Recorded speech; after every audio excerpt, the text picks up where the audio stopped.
Hello and welcome to my Women in Health Tech series. I'm Zeta Jhanji, the lead data and analytics consultant from Digital Gurus Health, where I founded this series to provide a different no boundaries platform for the NHS and health tech sector.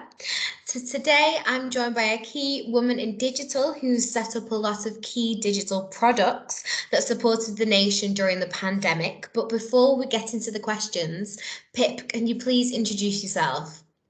Sure. Hello, everyone. I'm Pip Hodgson. I am Head of National Product at NHSX. Amazing, thank you.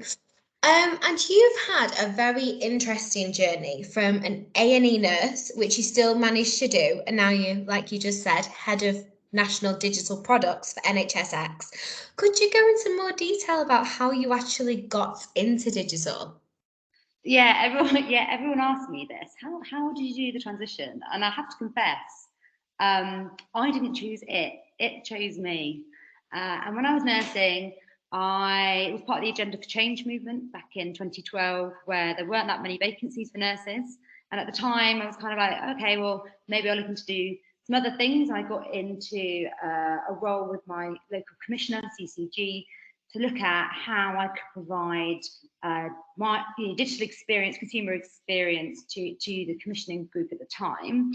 And that was more about how people access information on mobiles, through websites, where people go for content and how that's positioned with what we have today. CCGs are kind of newly forming away from PCTs, and it was kind of in that space that I really got engaged with the digital movement and more specifically products. That then evolved over time. I then became part of the wider NHS Online agenda, started working for the national team in the Healthy London Partnership and transitioned from there, really. So it kind of chose me, I didn't choose it. That's amazing. That's amazing. And we'll go into more of that in a little bit. But in terms of the last year, what's been your biggest challenge that you've come across, and how have you actually overcome it? I don't think it'll be a shock to anyone. COVID, what a bloody bastard that was. Yeah, it was. The COVID pass, it was by far my biggest and toughest career challenge of all time, having to deliver something that would help people safely come out of a lockdown, help people return back to work or to travel again. I felt quite a lot of stress to deliver something that not only worked but was a good user experience. We had to do it in such a quick time frame. We inherited a vision that was kind of brought by our government, and we brought it to life using the national channels that we have today through the NHS app and NHS.uk services, and also the inclusive service available through 119 for those that might not have digital access. But we had to do that really quickly and spin something out in less than 3 months, about just under 12 weeks from idea to launch. And that is phenomenally fast for anybody looking to deliver a digital transformation at scale, let alone to the nation. I can imagine that would have been very, very intense. But yeah, thank you so much. I guess we all owe that to you. So yeah, no, thank you. And aside from that, what are some of the most exciting products that you're currently working on? And what do you sort of hope will be the outcome of them as well? I'm really lucky. I feel like I've got the best job in the world doing digital products in HSX. So they get to get involved with all sorts of different projects, programs, pilots, pioneering sites. We've only just launched phase 2 of our Innovation Partnership Award, which is seeing loads of different things come to light. But for me, I guess the biggest focus has to be on mental health. It's an issue close to my heart and something that I'm really passionate about. And we've done a lot of work. I've done a lot of work over the years about how we can better position the stigma attached to mental health so that people can access services more easily. And most recently, we've just rebranded, relaunched the Every Mind Matters information available across NHS.uk and the NHS app to make content easier to access, signposting more clear information on there, as useful as it can be to its users or those looking to find out more information. So yeah, I would say that's probably the best product that I've been working on to date, only because it's something that is so impactful to the end user. When you are at time of need, or if you have somebody at time of need and they're going through a mental health issue, it's so hard to know what the best and right thing for them to do is. And I hope that by positioning these messages through our channels, we will help at least one person come out the other end of it. That is amazing, and especially since COVID, and we talk about mental health so much more. So yeah, I'm really excited to see how that all pans out, but fingers crossed for you and the team on that one.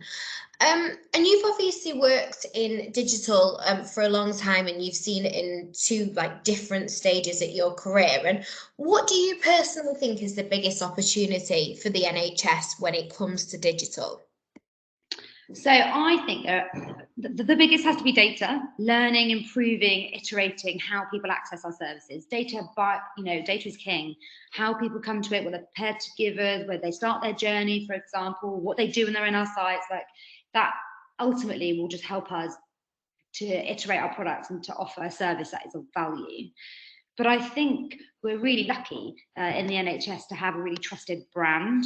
And that is a huge opportunity in itself when we think about how we learn from other people internationally to think about what new things we can do. And if we look to the next phase of the COVID work, as we go into COVID recovery, there is a huge opportunity to make our nation healthier, or to become engaged in how our nation becomes healthier, for example. So if we look at, educating people earlier, changing people's behaviour to having an NHS which is just of need, so dialing 999 or dialing 111 when there's a problem, rather if you engage with the NHS at a point of, actually, I do want to link up my blood pressure cuff, I do want to link up my watch, I do want to engage in a healthier lifestyle by downloading Couch to 5K or Active 10, then we're actually creating movement and a community that together provides a healthier nation. And I think that's a huge opportunity that we should be tapping into now in a post-COVID world. Yeah, and there's so much emphasis around public health and obviously population health management, which I guess massively ties into that. So no, I'm excited to see what you can also be doing with the digital health apps that are out there and the digital health library that's coming out. So no, I love that. And sort of going back in time and more from a reflective perspective, what advice would you give to medical professionals or nurses who are wanting to break into digital? So, okay, don't be scared to do things slightly differently. Being a nurse, during my nursing training, going into nursing, I kind of had a vision that a nurse was only ever somebody that helped people in hospitals or in care homes or in hospices or in GP practices. The role of a nurse or a medical professional is quite prescriptive, but that absolutely is not the case. If you are interested in any way of doing something slightly different, digital firstly and foremost, obviously, but also non-digital, really push the boundaries. Go and speak to your local commissioning bodies, go and speak to your academic health science networks, go and speak to charities who are actively wanting to get insight from medical professionals in order to make their services better. It's a really, really interesting, exciting space to be. So I would just say don't hold back and follow your gut to go for it. I absolutely love that. I hope that's got to some people, whoever's listening to this. And like you just alluded to earlier, you've said that you're very lucky, you've got the best job in the world. And NHSX is a very interesting organisation. What is it actually like working for them, and any sort of advice you'd give to people wanting to explore a move into more central, national NHS bodies? Oh, this makes me laugh so much. What's it like working at NHSX? It's the ivory tower. And it's not, we're all human. I have the best team that I engage with, that, as I'm sure many people do, that's a regional level, that's in GP practice, so that's just women looking to get into tech more broadly.